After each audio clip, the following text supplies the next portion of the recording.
Hello everyone! Good morning! So this morning nga pala ay pupunta tayo sa farm kasama yung mga classmate ko kasi may gagawin kami para sa school namin. Kaya samahan nyo kami.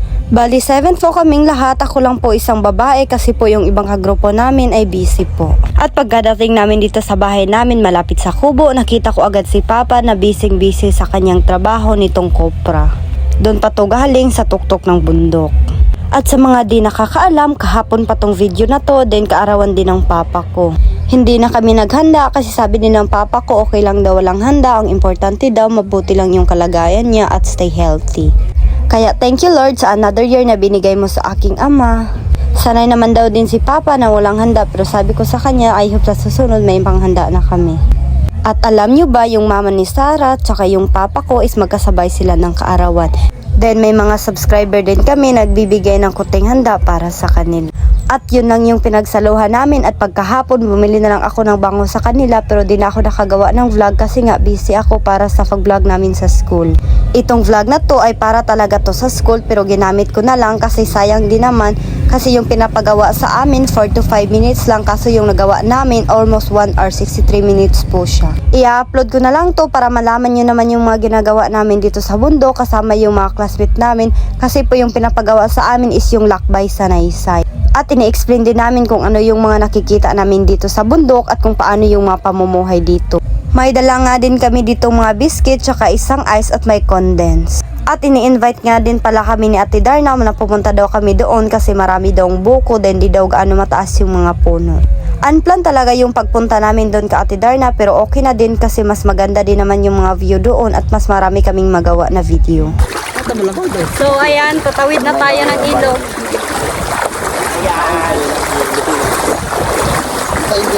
Ang ganda ng lino ay pala ang ganda ng tubig.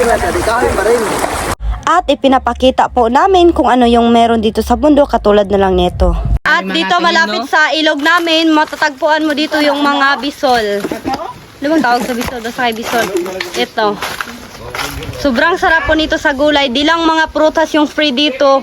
Mga gulay din free sa amin.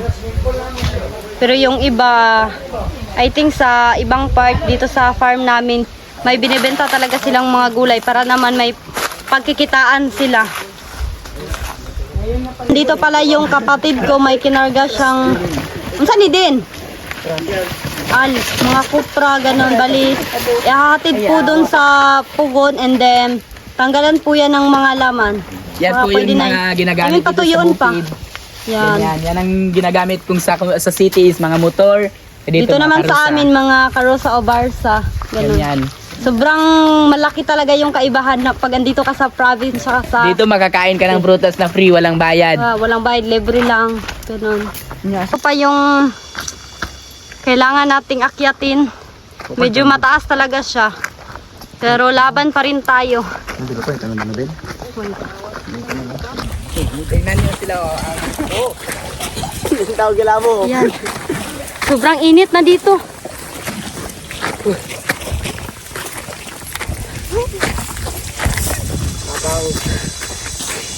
Laban drilon. Yan, nakakapagod man pero laban pa rin tayo. Ganito talaga yung buhay. Kailangan talaga nating magsikap. Yan, nauna na yung iba.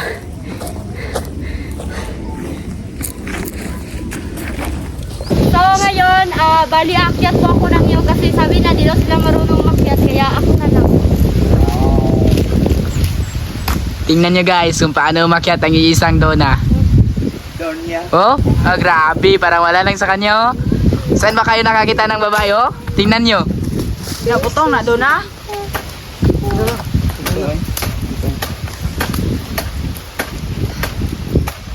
Grabe, lakas. Oh, yan ang isa.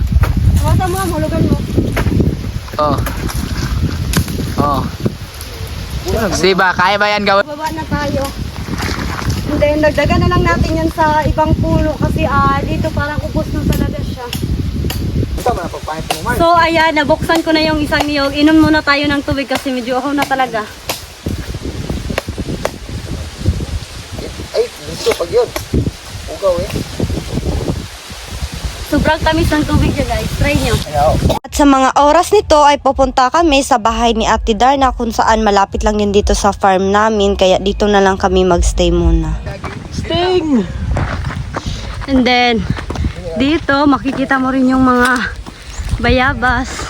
And then, ayan, finally, andito na kami sa bahay ng aming kapitbahay. Kapitbahay. Yan. Siya pala yung may-ari dito.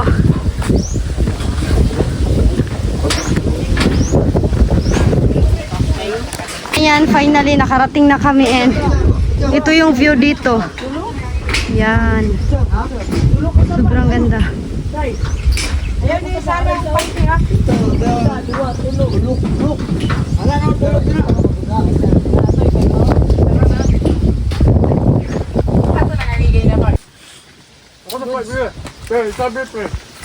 Ayaw ko na, ano pa, tanggal na.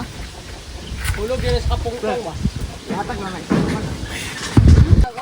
Pila, fights. Diyan mo baba ko lang ito.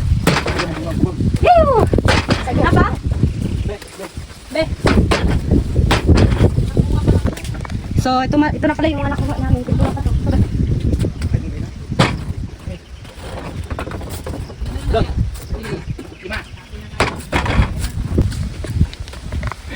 May didag ko, ma'am. Dago pala.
So, mga alot na naman ng kamuti si Donna. Tingnan nyo. Baka maliligid siya ngayon dyan. Ayan, Tingnan nyo. Oh. Bukod sa magaling umakyat ng, ng niyog, magaling ba magukay? Siyempre, basta taga-bundo ka, Tama. nasanayan mo na talaga yung mga gawain dito. Kaya ayan, parang easy na lang sa amin. Tama. Walang Oh. Tingnan nyo kahirap-hirap kung doon. gaano kadami yung kamuti dito sa farm. Pero yung aming nakita dito is parang bulok na siya. Yun lang daot. So maghanap pa tayo ng iba. Yung malaki. Okay lang kahit di malaki, ang importante walang sira. Tama. Ayan, may nakita ako. Yun pang yung iba, o yun pang iba. Yun ang isa, dun pang dalawa. Ito si Donna. Oh, patingin. Ta? Saway daot. So, ka na yan kahit maliit.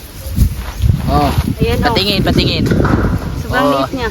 Baka hindi nila alam kung ano yung itsura ng kamuti. Ito po yung kamote. Free lang po yan, free. Walang bayad. Wala tong bayad. So ayan, may nahukay kami, sobrang laki. Kaya nga lang yung problema is sira na po siya. Yan oh, sobrang laki. Sayang ay. Daot. Tignan niyo yung loob niya. Pwede ba nang may makaano? Sino? Kasi I think matagal na di nila na-harvest kaya ayan nangasira na Ay, lang. panglabay, dira Then ito yung iba, o diba? Tingnan nyo yung kaibahan nila. Sobrang laki talaga nito din. Ganito lang yung iba.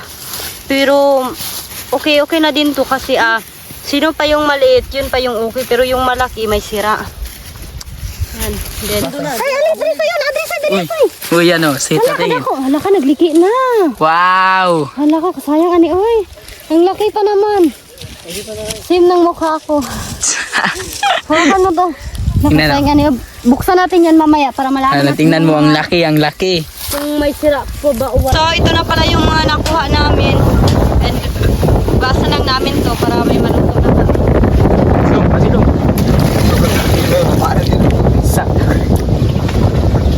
Basa nyo lang yun ang maigi para malinis pagkainin natin mamaya. So, ayan, ano muna tayo ng upload. Ay, mga sinupin daw, buti yata.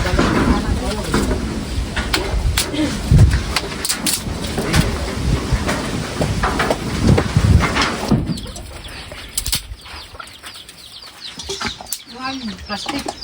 Silupin.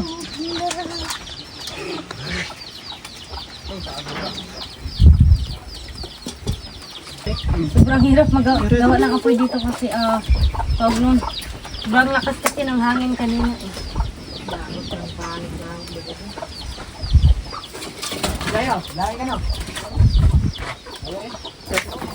And then may, di ba wala man kami nakuha dun kanina. And then may nakita kami dito tiratong galing din dito. Binigay na lang sa amin kasi wala din naman daw magluluto nito kaya ayan. Kami na lang yung magluto and inuunan ko na lang to kasi medyo malambot pa naman yung kamote. Kaya, baka magtaka kayo kung bakit di pa to malinis. Malinis na talaga to sadyang gano'n lang talaga yung ano yun, texture. Ayun yung mga balat niya parang gulok. Pero ubusin na lang namin to para maantilian lang namin mamaya. Ano to? Ano na? Hindi, mabat na sa ibabaw itong malaking kamote. Asa ko ganyan ako itong tubig, te? Ano, boss? Kinamotor lang ako.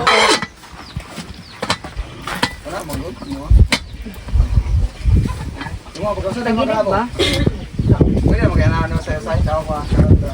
So, ayan guys. Finally, luto na yung ating kamote tsaka yung ating saging. Buksan muna natin, be. Wait lang. Ano natin para di siya kumuga. Kasi sobrang init nito. Ayan siya guys. No? Ayan, wow. Ang sarap nito. Bali, doon na lang namin to sa ilog kainin. Let's go. Bali, doon pala kami pupunta din. Gusto din nila is maligo. Kaya ayan. Sobrang ganda ng view dito. Then, wala kaming binayaran kahit peso. Kahit sa pagkain namin, wala. Sobrang hirap ng daan namin. Ayan. Ay!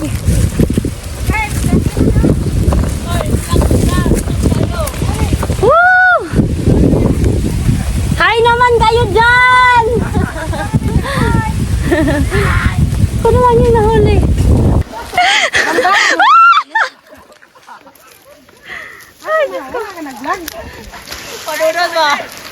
Hello guys, ito. Gusto kasi nila ng ano eh. Ayan, mag-enjoy talaga kayo dito. Pero yung gusto nila. Hoy, ayaw pagsulod-sulod, di mo ako ang butong mayabo. Sobrang enjoy ng mga classmate ko dito. Ayan. Sobrang hirap pa naman ng daan namin. Halos wala na nga akong suot na tsinelas. Pinadala ko na sa kanila.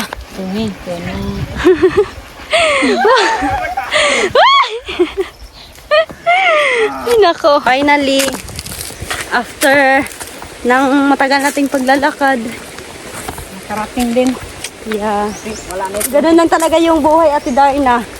May mahirap talaga, kailangan mong malagpasan para makapunta ka sa paroroonan mo. Yes. Dapat di tayo mag-surrender, dapat laban lang tayo palagi. Walang easy life sa buhay. Tama. Kaya kung gusto mo marating yung mga pangarap mo sa buhay, magsikap ka talaga. Hirapan na kapag Paghirapan mo, ganun.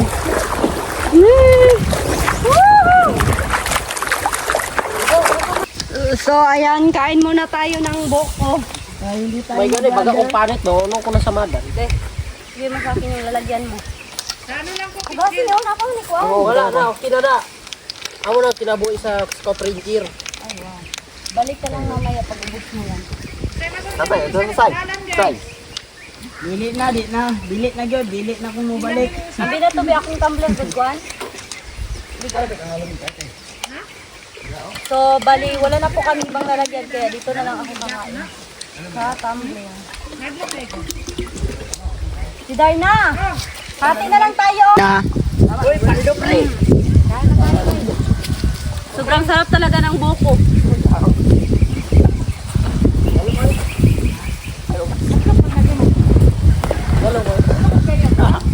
Yung ibang kasamahan namin napatakot pumunta din sa mas malalim. Uy, saging mo na ibutang biha yun.